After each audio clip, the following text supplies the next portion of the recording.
She touched the wedding dress, and her granddaughter slapped her. Eleanor Brooks, 72, didn't stumble. She straightened the hanger instead. The gown wasn't hers, but the moment now was. So she wore white to the wedding, calm, elegant, and uninvited. By dessert, the guests weren't clapping for the bride. They were watching the woman who'd reclaimed the aisle without saying a word. All right, before we dive into this crazy story, do me a favor. Subscribe and tell us where you're watching from. The bridal suite had been staged like something from a high-end lifestyle magazine. Soft blush flowers in glass vases, a champagne cart with etched flutes, and a full-length mirror lit by antique sconces on either side. The windows, tall and narrow, let in the crisp Santa Fe sunlight, filtering gold across the adobe walls and catching the shimmer of the wedding dress that hung on its custom stand like a relic. Maggie Kane stepped in quietly, careful not to disturb anything, though the irony wasn't lost on her. This was her estate, hers in name and deed, but in this moment it felt like she had been reduced to a guest in someone else's life. She held a small silk ribbon between her fingers, delicate and pale ivory, a piece trimmed decades ago from the hem of her own wedding gown. It had taken her most of the morning to find it in the cedar box at the back of her closet, pressed flat between the pages of an old event contract she'd once used to start her business. She hadn't planned a speech. Maggie didn't believe in big gestures, but she thought maybe if she simply offered it to Lacey, if she placed it somewhere subtle, tucked into the train perhaps, or stitched inside the lining, it might be a quiet way of saying, "You came from somewhere, and someone." The dress was on display now, mid-steaming, held up by two of the stylists Carmen had imported from L.A. Lacey stood nearby in her robe, distracted by something on her phone, while Carmen reviewed an itinerary printed on heavy cardstock. Maggie took one step closer. No one acknowledged her. The room buzzed with low voices and the hum of the handheld steamer. She moved toward the train, stopping a foot away, and reached out with the smallest gesture, just to touch the hem with her fingertips, the way one might brush a page in a sacred book. And then, without warning, Lacey turned. Her hand came down fast, slapping Maggie's wrist hard enough to sting. "Don't touch it," Lacey said, each word clipped and cutting. "It's delicate, and it's not yours." The room went still. The stylists looked down, suddenly preoccupied with their tools. Carmen didn't look up at all, though the corner of her mouth pulled tight in what could only be described as amusement. Maggie didn't speak. She didn't flinch, but her fingers slowly curled inward, and the ribbon slipped to the floor like a leaf on the wind. She stepped back, pressing her lips together to keep them from trembling. The air in the room had shifted. It was no longer warm or celebratory. It was cold, almost clinical, as if she were an intruder who had wandered into a closed set. From the far end of the room, Carmen's voice cut through the silence, syrupy and condescending. "Let the young have their shine, huh?" she said, not bothering to make eye contact. Maggie nodded once, not to agree, but to acknowledge something deeper, a final, painful truth she had refused to believe until now. She turned and left without a word. The hallway was quiet, a long stretch of clay-colored tiles and hand-woven runners, the same ones she had picked out from a local artisan 5 years ago when she renovated the house herself. The details were hers. The space was hers, but she could feel the edges of her presence being erased one corner at a time. By the time she reached her guest suite, her hand still faintly red from the slap, the weight of the moment had settled in her chest like dust after an explosion. She closed the door gently behind her, walked to the vanity, and sat down without removing her shoes. A welcome basket waited on the dresser, filled with herbal teas and a single protein bar, something generic and thoughtless. She stared at it for a long moment before pushing it aside. That night, as the sun melted behind the distant hills, painting the New Mexico sky in streaks of fire and rust, her phone buzzed. The screen lit up with Joanna's name.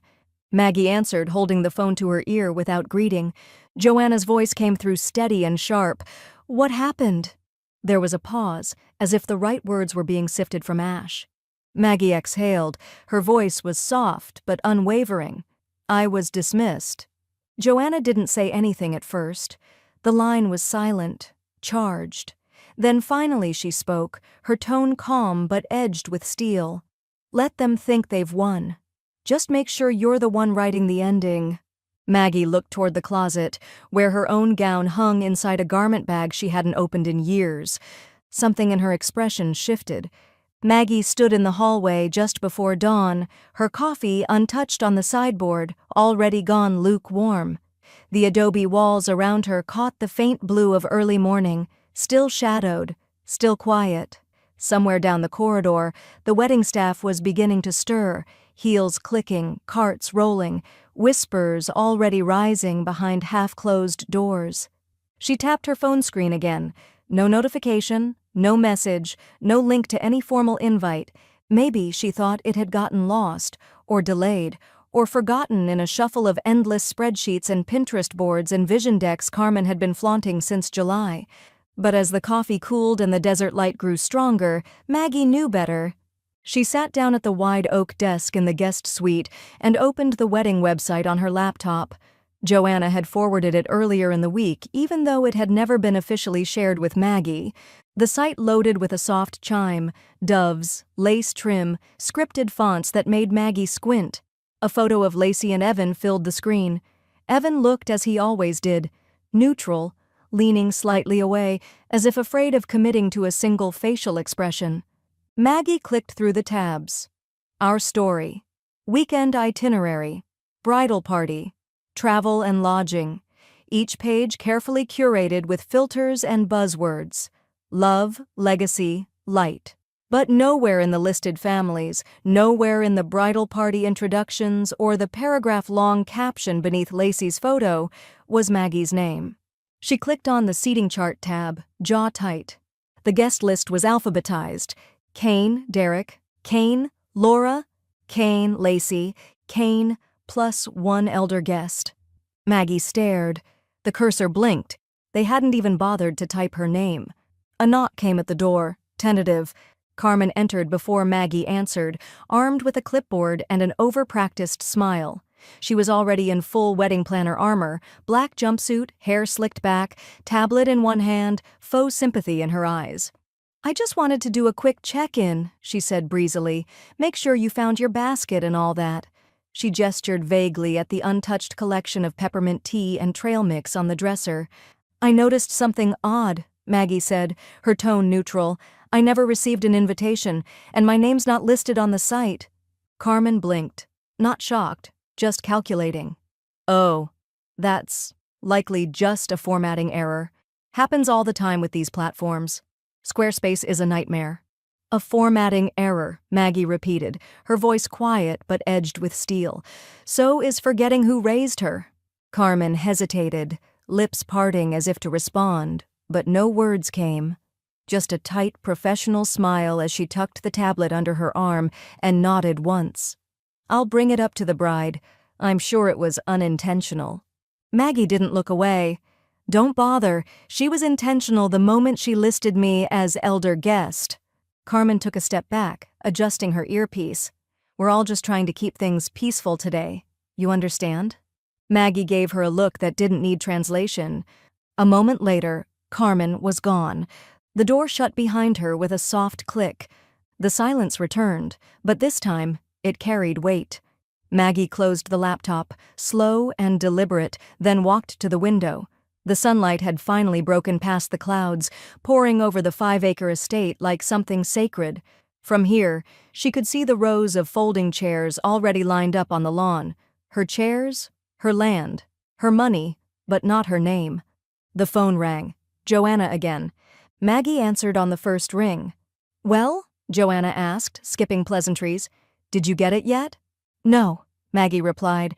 "No printed invite, no email, not even a text." Joanna let out a low, humorless laugh.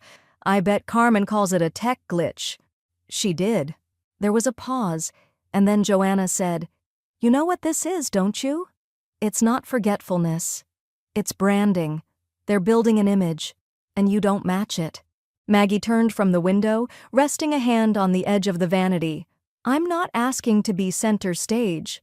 "No," Joanna said firmly. "You're asking to be recognized as the woman who built the stage they're standing on." Maggie let that sink in. A knock came again, this time louder, more insistent. She ended the call and opened the door. Derek stood there, hands in his pockets, shoulders hunched like a child caught between his mother and his daughter. "Mom," he said awkwardly, "I heard about the seating mix-up. Just don't make waves, okay? It's her day. She's stressed." Maggie stared at him, long enough for Derek to drop his eyes. "I made the waves," she said quietly. "She's just riding them." Derek didn't answer. He turned and walked away without another word. Late afternoon sunlight spilled over the sandstone courtyard, catching the rim of Maggie's glasses as she turned a crisp trifold brochure over in her hands. The paper was thick, matte laminated, no expense spared. Raised lettering, rose gold foil along the edges. It looked exactly like the kind of program she used to design, back when brides still asked for her by name. She sat in the shaded alcove just outside the main house, a place she once used as her morning planning corner, now temporarily annexed by Carmen's mobile office. Someone had left a stack of draft programs on the cafe table beside her. Maggie assumed it was intentional. Nothing at this wedding happened by accident. She opened the brochure slowly, one page at a time, already bracing for what she wouldn't find. Welcome message from the bride and groom. Wedding party. Parents of the bride. Parents of the groom. Special thanks. The Kane family section was full of names. Derek and Laura. Distant cousins flown in from Illinois. College friends from Lacey's sorority chapter. Even Carmen had a line in the acknowledgments. For helping make our dream day flawless. But Maggie? Not a word. Not even in the back, where vendors and sponsors were thanked. She wasn't listed under family. She wasn't named under honored guests. She had, in every official sense, been erased. A gust of wind caught the page, fluttering it against her fingers like a rebuke. Footsteps approached. Light, deliberate. Lacey stood at the edge of the archway, her phone in hand, half her face shadowed. She looked down at the program, then back at Maggie. Her smile didn't quite reach her eyes. "Oh, you got one," she said, like she was commenting on a menu at a restaurant. "I did," Maggie replied. Her voice was calm. She didn't trust herself with anything more. Lacey folded her arms.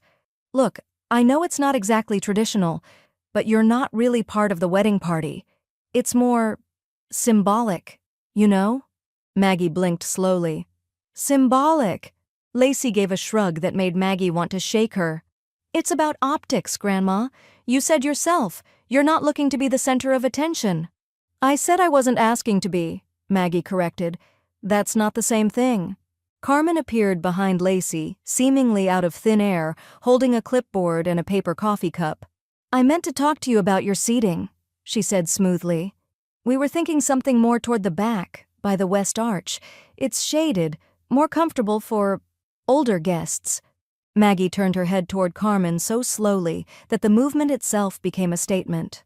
"I prefer a clear view of history," she said, "and I don't mind the sun." Carmen's mouth flattened. "It's just a matter of comfort. I've never been more comfortable standing in the truth." Neither woman responded. Lacey scrolled on her phone like she was waiting for someone to rescue her from the conversation. A door creaked open nearby. Joanna stepped out onto the patio, wearing her linen tunic and wide-brimmed hat, sunglasses perched like judgment on her nose. She took one look at Maggie's face and didn't need to ask a thing. "Program?" she asked, already guessing. Maggie nodded and handed it over. Joanna flipped through it once, then again. They really committed to the revisionist version, didn't they? She sat down beside Maggie, crossing her legs with practiced elegance. "You know what?" she said. "I'm going to make my own version." Maggie looked at her, half smiling. "What kind of version?" Joanna's smile widened. "A scrapbook, but not the sentimental kind, the accurate kind. Guest lists, invoices, receipts, bank transfers, photos of you breaking ground on this place in '98. That one feature from Southwest Living, maybe even a page titled, 'Events I Actually Paid For.'" Maggie let out a soft laugh. Not bitter, just tired. Inside the house, she could see Derek pass the archway through the open window.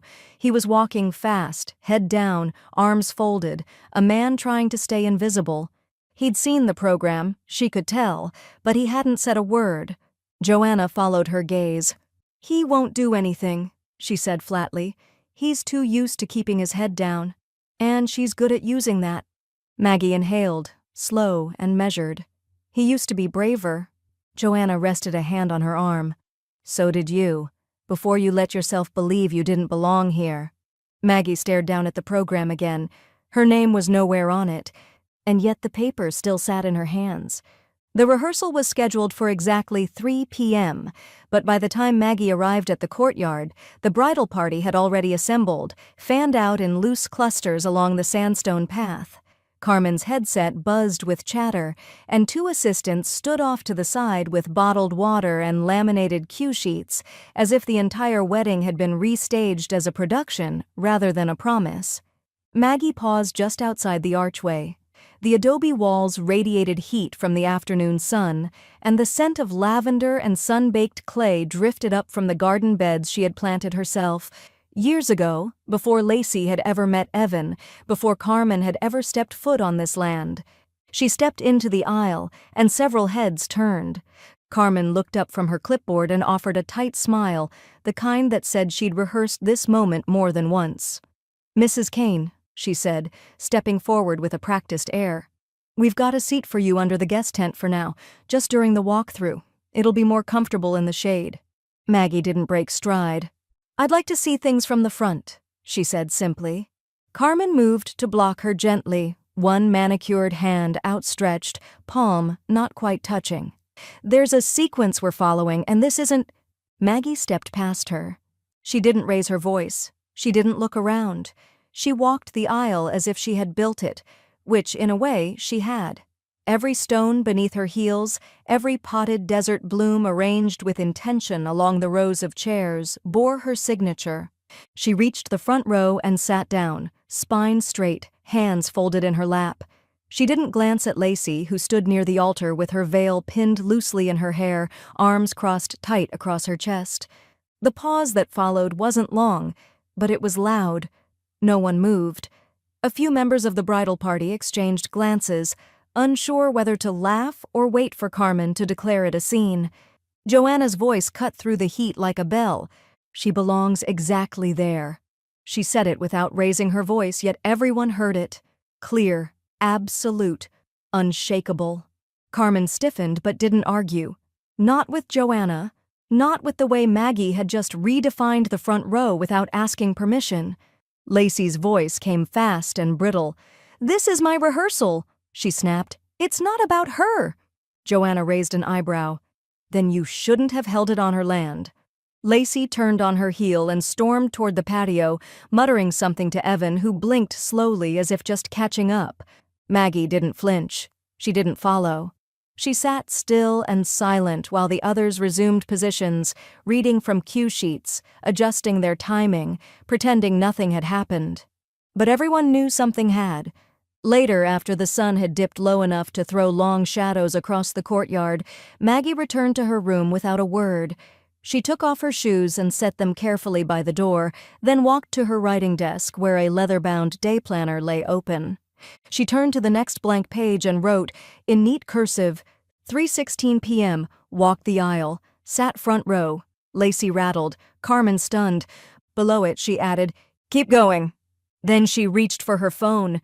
The tailor's contact was still saved under her maiden name, Janine Ellison, bridal plus custom formal, though they hadn't worked together since Maggie retired. Her fingers hovered over the message field for a moment, then typed, "It's time to finish the white dress." A beat. Then she hit send. The gallery went live the next morning. Maggie was brushing her hair by the window when Joanna forwarded the link. A simple message accompanied it. "Thought you might want to see what they're showing off." She opened the gallery on her phone.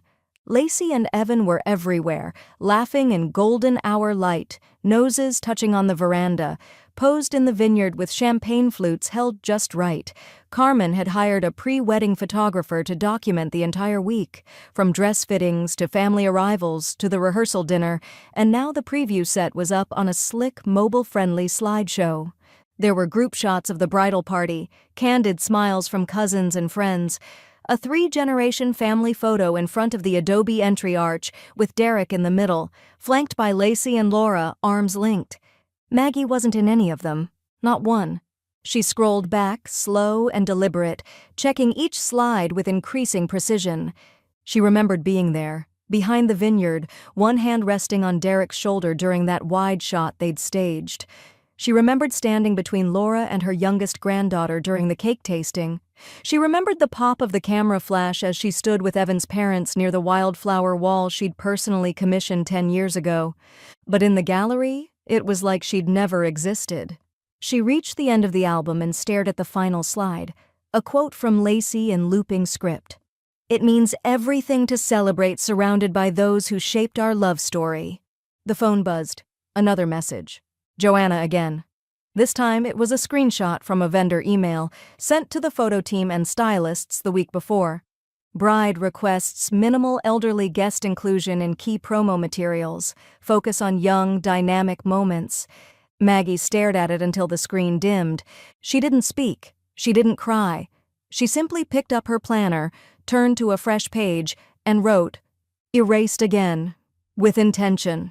Across the courtyard, the catering tent flapped gently in the breeze. Somewhere near the pool deck, Carmen was shouting instructions into her headset, her voice rising in clipped syllables over the hum of setup crews and floral teams. Maggie looked down at herself, pressed cotton slacks, sleeveless linen blouse, low heels that didn't hurt. She didn't look fragile. She looked like the kind of woman who still paid attention, still paid bills, still paid. Full stop.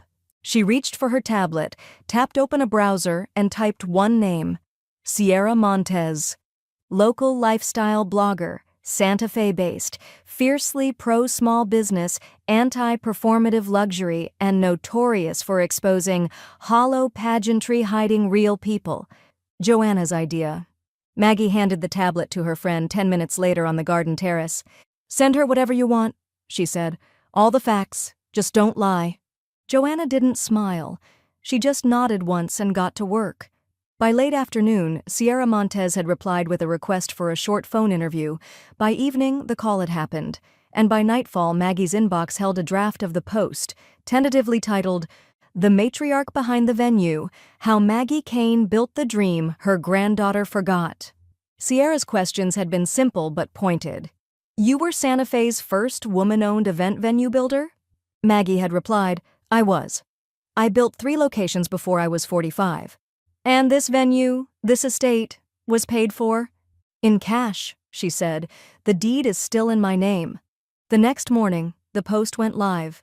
The wedding sponsor reposted it with a quote beneath Maggie's photo, one taken during the rehearsal, candid and regal, her silver hair backlit by sunlight.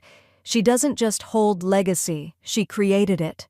Within hours, the photo started circling among local wedding circles. Vendors she hadn't worked with in over a decade left comments. Former clients emailed congratulations. Even the estate's own Instagram reshared the article with a caption that subtly omitted Lacey's name entirely. Maggie said nothing. She didn't need to. Carmen did. She cornered Maggie in the breezeway just before brunch setup. Her eyes were wide, her tone low and laced with fury disguised as diplomacy. "This article," she said, waving her phone like it was a legal document, "it's creating confusion about who this event is celebrating." Maggie looked at her calmly. "Confusion only happens when you leave truth out of the picture." "You're jeopardizing partnerships," Carmen hissed. "If you don't back off, I'll revoke your access to the venue. You'll be a guest only, nothing more." Maggie didn't blink. "Then I'll stop being a guest." For the first time, Carmen looked unsteady. The ceremony was set to begin in 30 minutes, and already the lawn had filled with guests fanning themselves under the hot Santa Fe sun. Strings of market lights twinkled above rows of white chairs, perfectly spaced in the courtyard between the flowering desert sage and the hand-tiled fountain Maggie had commissioned when Lacey was 10. The place looked like a bridal magazine spread, flawless, curated, empty of meaning. Maggie stood at the edge of the crowd, holding her clutch and scanning the seating rows slowly, methodically, like a woman counting what had been stolen from her. There was no place card with her name. She moved from row to row, polite smile in place, while murmured greetings floated toward her from cousins she hadn't seen in years. An usher gestured toward the third row. "Kane family," he said vaguely. Maggie shook her head. "I was told first row." He consulted his list. Her name wasn't there. She turned to a nearby server, a young woman carrying a tray of cucumber water. "Excuse me, my seat appears to be missing." The woman looked confused but tried to help. "You might check with the planner?" Maggie found Carmen pacing near the altar, adjusting florals that didn't need adjusting. When she approached, Carmen looked up with a thin, pleasant smile that didn't reach her eyes. "Is there a problem?" "My seat's not there," Maggie said, calm but firm. "No chair, no name card." Carmen didn't blink. "Ask the bride." There was a pause, measured, deliberate. "I'm asking the one responsible for the layout," Maggie replied. Carmen gave a little shrug, exaggerated just enough to show her detachment. "I was told not to assign you to the front. I assumed the change had been discussed." "It hadn't." "Well," Carmen turned back to her clipboard, "you're welcome to find a spot wherever there's space." Maggie looked down the aisle again, this time not with confusion, but with clarity and purpose. She walked calmly to the front row, where the first seat on the aisle sat conspicuously empty. On either side, the groom's parents chatted with guests unaware. There was space, there was light, there was legacy. What was missing was acknowledgement. From the edge of the garden, Joanna emerged. She carried a folding stool in one hand, a small linen cushion in the other. She caught up to Maggie just as she placed her custom, white linen-covered folding chair in the center of the front row, and sat, one smooth motion, posture straight, hands folded in her lap. Joanna placed the stool beside her and sat without a word.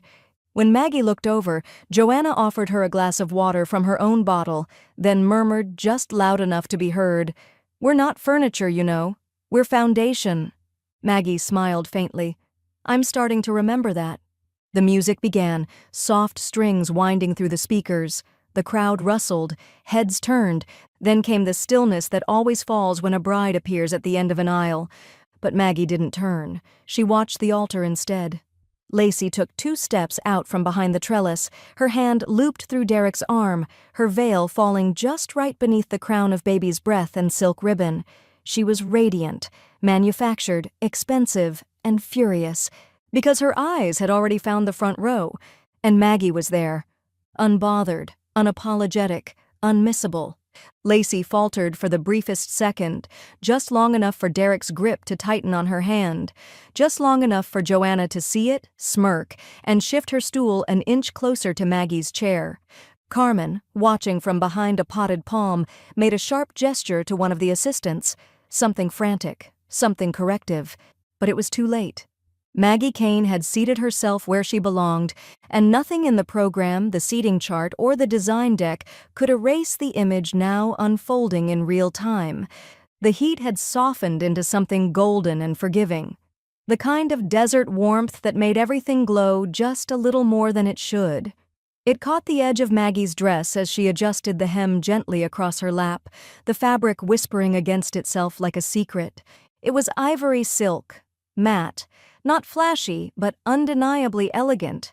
The lines were clean, sleeveless, high-necked, floor-length. A silhouette that respected history and ignored trend. Timeless. She had worn versions of this dress before, in ballrooms and negotiation rooms, and once during the opening of her third venue, when the mayor of Santa Fe had asked her if she designed buildings the way she dressed, without compromise. Now, sitting quietly in the front row, Maggie looked like something no one had rehearsed. Guests whispered, soft, questioning glances passed like wind through the seats behind her. Is that her grandmother? I thought she wasn't coming. God, look at that dress. Carmen heard it first. She turned, trying not to draw attention, but her head snapped toward the front row as if pulled. She narrowed her eyes. Her fingers immediately went to her phone. Joanna leaned slightly toward Maggie, her voice barely above breath. They didn't expect this. Maggie kept her eyes on the altar, but a small smile pulled at the corner of her mouth. She could feel the shift in the air. Guests began leaning toward each other, A murmur rippled across the garden, polite, curious, laced with admiration and confusion. On the small platform, the officiant cleared his throat to begin the vows, but his voice cracked midway through the opening sentence. Lacey's expression faltered, just for a second. She had been staring straight ahead, lips parted, hands clasped tightly with Evan's, but the moment she caught sight of her grandmother, serene, composed, radiant in tailored ivory, something buckled in her carefully arranged composure. Her mouth opened, closed. She blinked. The pause stretched a little too long. Evan didn't notice. He was smiling vaguely, eyes glazed in the way of a man going through motions he didn't quite understand. He looked down at Lacey, then at the officiant, waiting for a cue. But the officiant had also seen Maggie. He stammered, adjusted his notes, and tried again. Carmen, now pale with panic, was furiously typing into her phone just off to the side. Her fingers moved so fast she nearly dropped it twice. The assistant standing near the drinks table glanced at his screen and blinked. Joanna saw it. "Watch this," she whispered. The assistant moved toward Maggie, slow but deliberate, a light shawl folded neatly over one arm. His eyes were kind but uncertain. He reached the front row. "Ma'am," he said softly, "I was asked to bring this, to offer it to you, in case you're cold." Joanna stood before Maggie could respond. "I wouldn't," she said, voice firm enough to stop him mid-reach. "Touch her with that shawl and I swear I'll cancel your catering license before she finishes her vows." The young man froze. He looked from Maggie to Joanna, back to the guests. Maggie turned to him with grace. "Thank you, dear, but I'm perfectly warm." He nodded quickly and stepped back. From the altar, Lacey's jaw clenched. She was still trying to speak, to remember her place in the sequence of words she'd rehearsed, but her gaze kept flicking toward Maggie, toward the silk, the poise, the presence. Joanna sat again, smoothing her skirt. "They dressed her in trends," she said almost to herself, "but you came dressed in truth." The officiant, now clearly rattled, skipped a line in his script. Evan remained oblivious, and Maggie sat still. She wasn't stealing the spotlight. She was absorbing it, quietly, completely. After the vows, while guests began wandering toward the cocktail lawn and servers in crisp black ties offered blood orange spritzers, Carmen gathered the inner circle for family photos. "Let's keep it moving," she called, her voice cheerfully strained. "We're losing light in 30.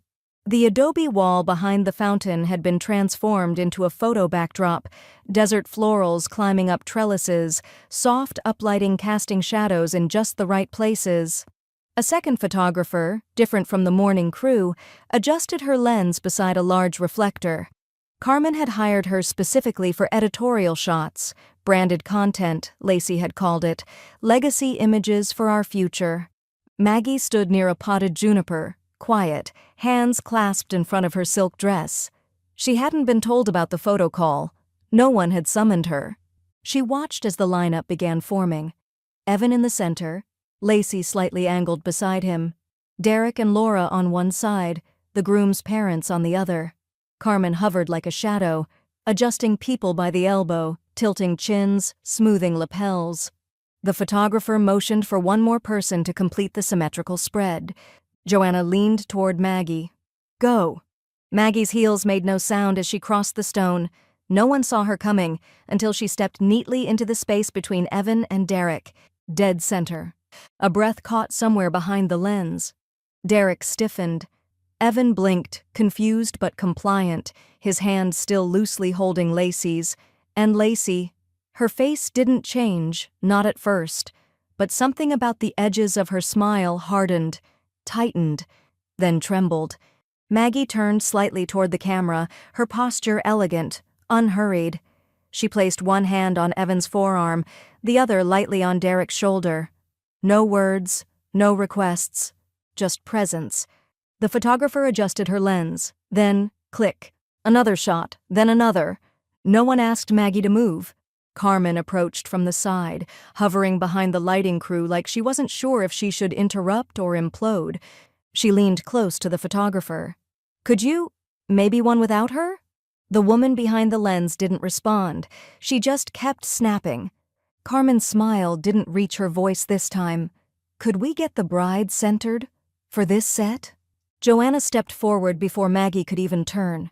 She's centered, Joanna said, in every way that matters. Click, click, click. Each frame sealed the lineup. Maggie didn't linger. After the third shutter, she turned smoothly and stepped away, back toward the edge of the crowd, her dress catching the light one last time before the shadows reclaimed her. The empty space she left between Evan and Derek burned white in the flash, an afterimage, a memory that would refuse to fade. Lacey remained where she stood, smile faltering. Carmen rushed in with a powder brush, dabbing at invisible shine while muttering under her breath. Joanna approached the photographer and extended a small envelope. Nothing dramatic, just a quiet exchange of gratitude. "Make those top-tier resolution," she said. "We're going to want them printed large." The photographer smiled, professional and a little amused. "Already on it." Across the lawn, Maggie reached the garden path and paused, glancing over her shoulder. She didn't need to look long. She knew the image had been captured. She had inserted herself not out of ego, but to remind the frame what legacy actually looked like. Joanna caught up to her a moment later. "Well," she said, fanning herself with a napkin, "you just branded the wedding." Maggie's eyes twinkled, but her voice remained calm. "I gave them something to remember." Joanna glanced back at the photo setup. "They won't be able to crop you out of that one. Not unless they rewrite the entire family tree." They walked together in silence for a moment, just the sound of cicadas rising with the heat and the distant clink of champagne glasses echoing from the courtyard. The post went live just after dusk. Guests were still milling beneath the patio string lights, sipping from coupe glasses and picking at citrus-marinated shrimp skewers when a soft ding sounded from Joanna's phone. She glanced at it, narrowed her eyes and passed it wordlessly to Maggie. The screen glowed with the Instagram post from the wedding's main media sponsor, Desert Bloom Life and Style, a polished lifestyle account with a devoted following across Santa Fe and the Southwest. The photo was unmistakable. Maggie, seated front and center in ivory silk, half-turned toward the camera, her expression composed and luminous beneath the soft blush sky. Evan and Derek flanked her like bookends to a story they didn't quite own, and above it, a caption written not by Carmen, not by Lacey, but by the sponsor's own editor. "Matriarch of the venue, woman who built the story behind the celebration. A legacy you don't stage, you inherit it." Maggie stared at it, unmoving. Below the image, the comments began. "Stunning. She's glowing. Who is this woman? There's power in her face. She's giving respect where it's due. Not the bride, but the one who made the day possible." By the time Maggie handed the phone back, the post had already crossed 4,000 likes. Sierra Montez reshared it to her stories. Then came florists, planners, old clients, boutique photographers, and all of them named her, Maggie Kane. Carmen got the alert within minutes. She was backstage near the pool house, reorganizing a lineup of signature cocktails for the after-party. Her assistant whispered something too softly, and Carmen snatched the phone out of his hand. She read the post once. Then again, she texted the sponsor's editor directly. "Urgent. Please remove the image. That guest wasn't authorized." The response came back 4 minutes later. "We're keeping it. She's the one we're backing." Carmen's eyes flashed. "This is not what we paid for," she hissed to no one in particular. "This is not the face of this brand." But she was wrong. Because that night, Maggie's face became exactly that. The reception tent buzzed with guests whispering and scrolling. At the edge of the bar, 2 cousins passed Joanna's phone between them, pointing. A young DJ assistant paused during setup to Google Maggie's name.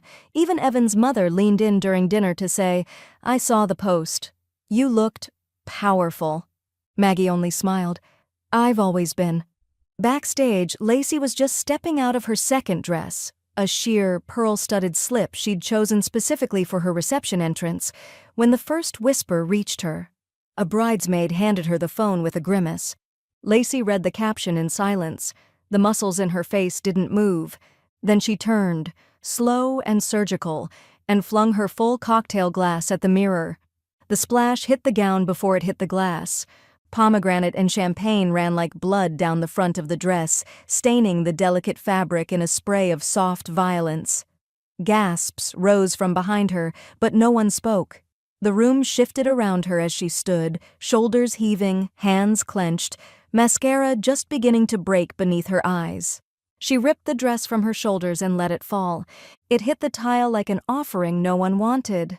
Meanwhile, Maggie sat at a small table in the courtyard, the same one she'd once used for bid proposals and blueprint meetings.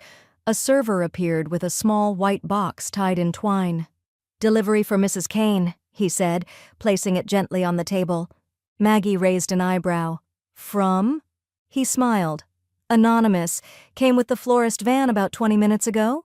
Inside, she found a dozen hand-cut gardenias and a card that read simply, "Some things bloom late, but they last longer." Joanna sat down beside her and poured them both a glass of elderflower spritz. "Do you hear that?" she asked. Maggie tilted her head. It was the sound of no one mentioning Lacey's name. The reception tent was a living catalogue of effort. Candlelight flickered in crystal cylinders along the center of every farm table, glassware sparkled under canopied chandeliers, and the floral arrangements seemed to sigh under the weight of their own perfection. Lacey had chosen everything down to the linen stitching, a curated palette of blush and bone meant to whisper wealth without shouting it. But all anyone was talking about was Maggie. The air hummed with it. Low murmurs at the bar, glances exchanged during the salad course, side conversations that quieted whenever Lacey walked by, the kind of buzz that made people lean in and pretend they weren't eavesdropping. The toasts were scheduled for 8:30. Carmen had been careful. On the printed timeline, only 3 names were listed under words of celebration: Derek, Laura, and Evan's best man. No open mic, no parental outbursts, and absolutely no grandmother with a trending Instagram photo. Maggie had known she wouldn't be invited to speak. She didn't even bother checking the list. But she did stand, slowly, gracefully, as Derek took his seat, fumbling his wine glass after his speech about growth and new beginnings. The applause had been polite, brief. Joanna rose with her. She didn't need a mic, just her voice, her height, and her timing. "Before the next course," Joanna said, lifting her glass high enough to catch the attention of nearby guests, "I'd like to offer a short toast of my own." Carmen turned her head sharply from across the tent. Lacey froze in mid-step as a server passed her a champagne flute. Joanna's tone was even and clear, her gaze fixed on Maggie. "To the woman who built everything you see here," she said. Every fork paused. Someone whispered, "That's her business partner, isn't it?" Another voice, quieter, "No, her co-founder. That woman was the first to—" But then Maggie stood. She didn't raise her glass at first. She simply turned toward the center of the tent and spoke without amplification. "And to the one who raised the woman who forgot." A silence bloomed across the room like spilled ink. It wasn't hostile. It was full of recognition. Guests glanced at each other. A couple people at table 6 nodded. A distant aunt touched her napkin to the corner of her eye. The photographer paused mid-snap and just let her camera fall. And then, slowly, first from the back, then at scattered tables near the head, came the applause. Not thunderous, but real and growing. Lacey's face stayed motionless for exactly 4 seconds before it broke. Her lip curled, then her breath hitched. And then, like the seam of a dress pulled too tight, she snapped. The champagne flute in her hand shattered as she dropped it to the floor, the delicate crystal splintering against the tile. She turned on her heel, heels clicking hard against the ground, and disappeared through the side flap of the tent into the powder room hallway. Carmen followed, not bothering with excuses. Her clipboard swung in one hand, useless now. Maggie didn't sit. She let the moment sit instead. Let the weight of it hang in the air like the scent of roses and desert air.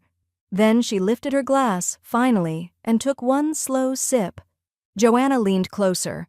"You know," she said, smiling, "I almost brought the scrapbook." Maggie laughed softly. That wasn't the story they were ready to hear. "No," Joanna agreed, "but this one they couldn't ignore." At the far end of the tent, Derek sat slumped in his chair, hands in his lap. His wife whispered something to him, but he didn't answer. He just looked across the tent at his mother, tall, composed, radiant, and knew exactly what he had failed to defend. The music had been all algorithms up to that point, Spotify polished, influencer approved, the kind of wedding playlist built by keywords: ambient, romantic, coastal, luxe, no bass, no risk, no memory. Then, just as dessert was being cleared, a shift, a low hum, a soulful swell, the unmistakable first notes of "At Last." The opening chords wrapped around the room like velvet, slow, deliberate, and defiant of every modern trend. A classic, Etta James, a song with weight. It didn't ask for attention, it commanded it. Heads turned toward the DJ booth. He looked up from his console, brow furrowed, and shrugged slightly, as if even he hadn't cued it. Joanna's brows lifted in delight. "Oh, Carson." At the far edge of the tent, he appeared. Carson Sloane, Joanna's old friend from her event planning days, a retired ballroom instructor, widowed 5 years now, with silver at his temples and spine still upright as a conductor. He moved with the grace of a man who still believed in introductions. He stopped in front of Maggie and extended a hand. "May I?" he asked, his voice rich with intention and none of the artificial warmth everyone else had been selling all evening. Maggie looked up at him for a moment, her lips parting slightly, not from surprise, but from some long dormant place waking back to life. "You may," she said. She took his hand, and then she stood. The tent quieted without a cue. Conversations paused. Napkins stilled mid-dab. Even the bartenders leaned in from behind the counter. The clatter and clink of wedding excess fell away like peeling paint. Maggie stepped onto the dance floor with Carson, not in performance, but in purpose. No spotlight followed her. There was no announcement, no forced attention. And yet, every eye found her. She moved in time with him, slow and certain. No tricks, no flash, just rhythm and presence, the way people danced before cameras told them how. Her dress, ivory, smooth, perfect, flowed like water with every turn, catching light that seemed drawn to her. A circle formed naturally around them. Guests stood, glasses in hand, forming a quiet ring. Nobody spoke. And then the phones came out. Not in intrusion, but in awe. Someone whispered, "That's the matriarch, isn't it?" Another replied, "She is the legacy." Carmen had returned to the tent by then, her makeup refreshed, clipboard nowhere in sight. She stopped cold when she saw the floor. Next to her, Lacey appeared from the powder room, her eyes rimmed in red, a backup dress barely zipped, her lipstick smeared and freshly blotted. Her gaze tracked to the dance floor just as Maggie turned in time with the saxophone swell, Carson's hand at her waist, her expression calm, sovereign. Lacey's jaw tightened.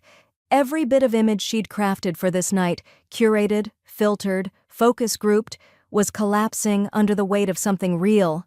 Maggie and Carson danced not like they were trying to be remembered, but like they already had been, and everyone watching seemed to understand that.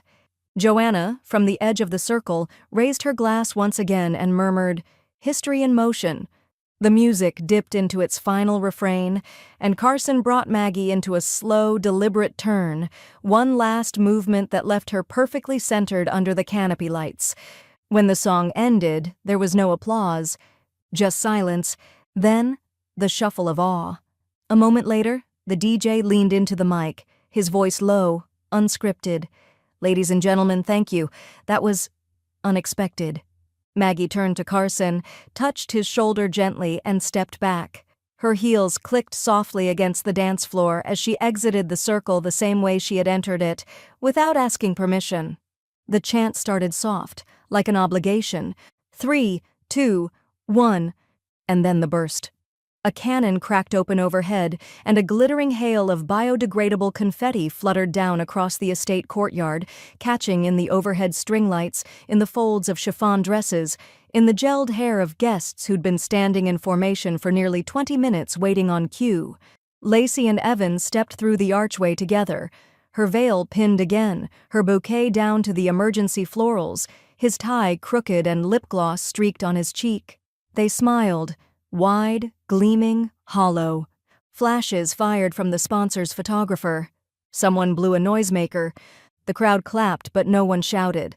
There was no joy in the exit, only choreography.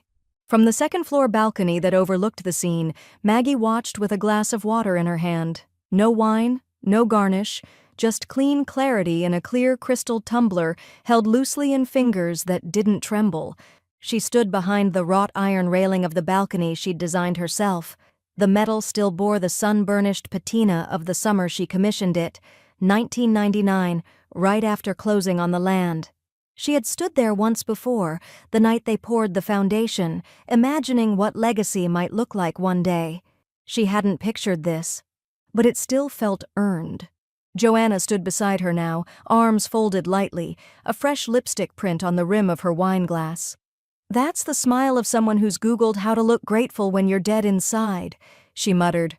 Maggie didn't laugh, but she didn't deny it. Below them, Carmen tried to corral guests toward the gate where the getaway car waited, her voice cracking from overuse and nerves. She spotted the balcony, glanced upward, and immediately dropped her eyes. She couldn't look at Maggie. Not anymore. Joanna lifted one hand in a lazy, ironic clap. Clap, clap, clap. Each one deliberate, not loud, but impossible to ignore. A ripple of glances followed. Lacey climbed into the vintage white convertible waiting at the drive's edge, her skirt bunching inelegantly as she ducked inside. Evan slid in beside her, already loosening his collar. The glitter stuck to his forehead. The door shut. The crowd cheered again. Still quiet. Still wrong. But the car didn't pull away. Inside, through the tinted back window, Lacey's eyes were locked forward. Her breath fogged the glass. Her head tilted slightly. She was staring at something. Joanna noticed first. "She sees the camera," she said, just as a man in khakis and a blazer emerged from the West Wing hall with a badge clipped to his lanyard and a notepad in his hand. "Ms. Kane?" he said, approaching Maggie at the top of the stairs. "I'm with KRSF, local segment on women in business. Just 10 minutes if you're free?" Maggie turned. Her face softened into the kind of smile that made people sit up straighter. "I'm free in 5, she said. "I know exactly what I'm wearing." Joanna arched an eyebrow. "Don't tell me it's the pantsuit."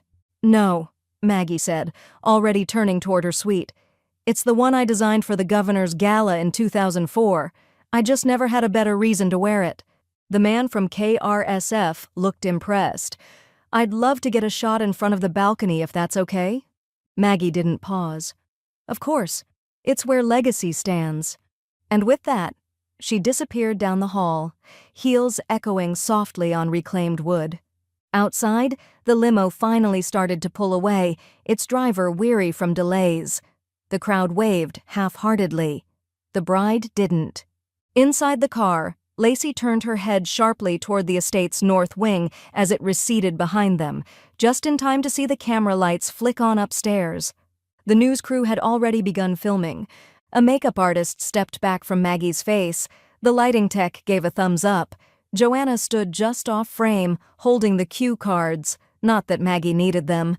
Through the limo glass, the last thing Lacey saw was her grandmother, centered, composed, her smile genuine, being interviewed on the balcony of Lacey's own wedding. And this time, there was no filter strong enough to save the bride from that frame. The interview dropped at 6:42 a.m. The digital version led the homepage of KRSF Morning Features with an elegant banner, "Legacy Unscripted, Maggie Kane on Building Belonging and the Weight of Being Forgotten." In the header photo, Maggie stood on the wrought iron balcony in the soft blush of early morning light, her frame sharp against the adobe walls she had once designed on napkins and floor plans. Her hands rested lightly on the railing, her eyes unapologetically direct. The quote beneath it was simple: "Sometimes legacy skips a generation, but it always returns home." By 8 a.m., the story had been reposted by 5 local magazines, 2 business profiles, and one of the Southwest's fastest-growing feminist media collectives. By 9 a.m., Desert Bloom Life and Style quietly untagged Lacey from their coverage carousel. No announcement, just absence. And by noon, Two of Lacey's micro-sponsorships had placed their deals on pause, citing brand misalignment, unexpected shifts in narrative direction, and confusion regarding authenticity metrics. Her image license for the estate's Instagram was quietly pulled. The wedding photos from the vendor shoot were still up, but the captions had changed. Now they focused on community roots, local heritage, and multi-generational brilliance. They all featured Maggie. Never tagged, always named. Carmen's fall was faster.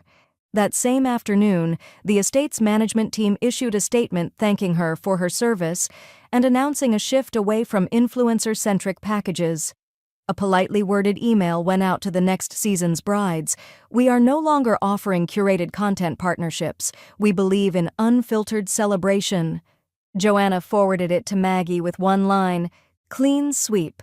By early evening, Carmen had been removed from the venue's preferred vendor list. The planning account she'd spent 5 years building went dark. Her last story, a pre-scheduled reel featuring Lacey's centerpieces, posted automatically, gathering comments she didn't respond to. Maggie didn't say a word about any of it. She simply returned home, to her smaller, quieter adobe on the east side of town, where the walls still bore the clay fingerprints of the life she'd built herself. She put the heirloom silver away, folded her dress into its preservation box, and watered the garden. It wasn't until later, when the sun had just begun to dip and the shadows lengthened across the tile, that her phone buzzed on the kitchen counter. "Derek. Just a text. You never deserved that slap." She stared at it for a long time, then typed, slowly, deliberately, "You didn't stop it either. No period, no anger, just the weight of truth, offered without venom." There was no reply. Outside, cicadas hummed. The breeze carried the faint scent of mesquite and sage.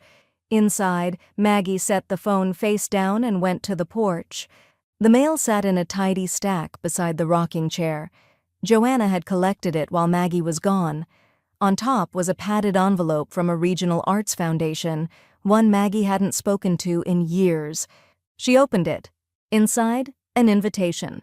A fall gala in Santa Fe. Theme, women who built it first. She was to be honored with a Lifetime Achievement Award.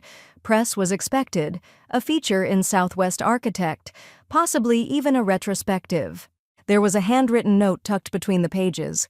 "We should have done this sooner, but your story just reached us now. Congratulations, Maggie." She sat back in the rocker, the light golden and warm across her knees. No spotlights, no confetti, just recognition, earned, unforced, and long overdue. Across town, in a sun-choked condo filled with silk flowers and unopened boxes, Lacey stared at her frozen inbox. No responses, no renewals, no interest. On her own wedding's website, the traffic had flatlined. The only thing that kept pinging was a Google alert. Maggie Kane, legacy interview, now trending in regional media.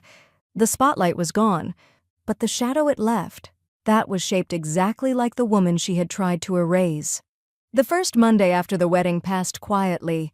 No call came, no card arrived, no embossed envelope with Lacey's new monogram, no handwritten thank you tucked behind a printed photo, not even a text. Maggie hadn't expected fanfare, but silence, that brand of intentional, echoing silence, was something else.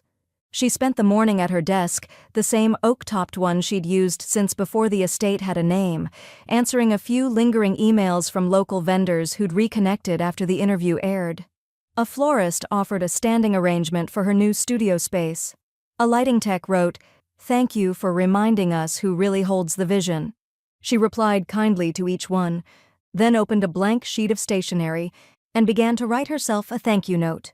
The pen moved slowly, the words deliberate. "Thank you for keeping your promise to yourself, even when no one remembered it was made. Thank you for holding your composure when others mistook it for silence. Thank you for building the thing they stood on, even when they forgot to name you." When she was finished, she signed it simply, MC. August, year of my return. She slid the page into a cream linen frame and placed it on the shelf above her desk, just beside a faded blueprint of the original estate courtyard and a photo of her and Joanna, sunburnt and barefoot, planting the first potted cactus in the west garden. Joanna arrived just before lunch.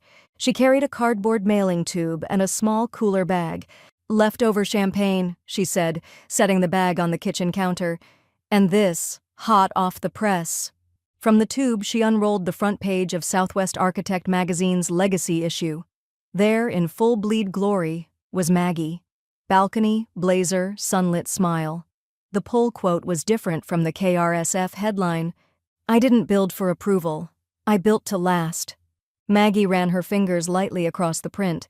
"They finally asked for the right story," Joanna said. "You just made them remember it existed." Maggie smiled. "No one asks for history. They inherit it when they're ready." They shared lunch on the back porch. Peach salad, goat cheese, leftover dinner rolls. The wind was soft and dry, the kind of afternoon that didn't demand anything from you except to notice it. Carson arrived later, dressed like always in pressed slacks and a collared shirt that looked ironed by sunlight. He carried a single white envelope, unsealed. "This came with the mail for the venue. Left in the chapel, no postmark," he said. "I think it was meant for you." Maggie took it without speaking. Her fingers already knew the paper stock before her eyes confirmed it. Lacey's wedding suite, the cream envelope, the faintly embossed border. Inside was a note, short. No salutation. "I don't know how to say what should have been said in person, but I saw you. I know what you gave, and I'm sorry we didn't protect it. I should have. You looked like Grace on that floor, like everything Lacey wanted to be, but couldn't fake. Thank you for building the thing we didn't deserve to inherit." There was a second slip of paper folded inside, a photograph. Maggie, mid-dance with Carson. Shoulders back, eyes soft, lips parted in a smile that hadn't belonged to anyone but herself. Joanna leaned over her shoulder, reading. "Evan?" she asked. Maggie nodded once, then walked the note and the photo to her office. She opened a narrow drawer on the bottom row of her filing cabinet, passed over tabs labeled deeds, renovations, permits, until she reached the one she kept unmarked except for a piece of old masking tape scratched in her own handwriting. Truth that mattered. She slid the contents inside, not because she needed the memory, but because someone, someday, might. That night, as the city blinked on in golden clusters below her hill, Maggie stood on her front porch and looked out past the garden wall. No spotlight, no applause, just the quiet weight of clarity. She had danced, she had spoken, she had not disappeared. And in the drawer behind her, tucked where no algorithm could reach it, was proof that someone, just one, had finally said thank you, even if it wasn't the one who should have. The sun poured through the sycamores like warm syrup, slow and golden, casting latticework shadows across the flagstone path that wound through Maggie Kane's garden. She moved through it without rush, one hand brushing the tops of the rosemary hedge, the other carrying a pair of shears that clicked softly as she moved. There was no music, no camera, just cicadas, birdsong, and the soft hum of a wind that had nothing left to prove. Her wide-brimmed hat cast her face in half-shadow, the same face that had smiled from headlines, magazine covers, business features, and one editorial shoot that now lived in a downtown gallery under the title Santa Fe's Quiet Builder. Maggie paused by the rose arch. Pale yellow blooms clustered at the top, Cecile Brunner's, planted the year the estate opened. She trimmed 2, left the rest. Some things were meant to bloom quietly, untouched. On the porch, Joanna waited in the wicker chair she'd claimed as her own since the 90s. Her glass of iced tea sweated on the side table, mint leaves floating like little flags of permission. She was reading the Sunday paper, but her eyes weren't on the print. "You know you won," she said, without lifting her gaze. Maggie reached the steps and removed her gloves. She didn't sit yet, just smiled the way people do when they've outgrown the need to correct anyone's version of the story. "That's not why I did it."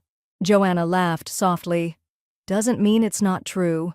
Maggie sank into the chair beside her, crossing one leg gently over the other. The fabric of her linen pants shifted with grace.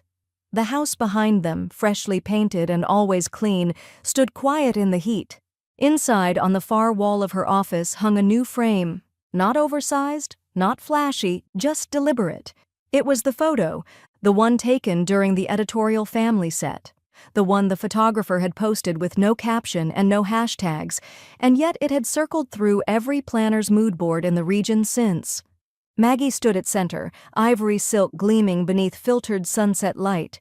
One hand rested lightly on Evan's arm. Derek stood at her side. Behind her, softly blurred, was the trailing white sweep of Lacey's dress, out of focus, barely lit, secondary. But Maggie? She was sharp. She was serene. She was impossible to crop. When guests asked about the image now, planners referred to it as the shot that shifted things. Some called it elegant, some called it disruptive, some just stared at it quietly and used the phrase rooted truth like it had always existed. Maggie didn't frame it for praise. She framed it to remember. "You ever think about printing the letter from Evan?" Joanna asked, sipping her tea. "No," Maggie said, stretching her legs in the sun. "That one wasn't meant for the wall. It's filed where it belongs." A long silence passed. The kind that only exists between women who've survived enough together that words become optional. Then Joanna stood and disappeared inside for a moment. She returned holding a new envelope. "This just came," she said. "Courier, no return address." Maggie opened it slowly, her eyes scanning the single card inside. It wasn't from Lacey.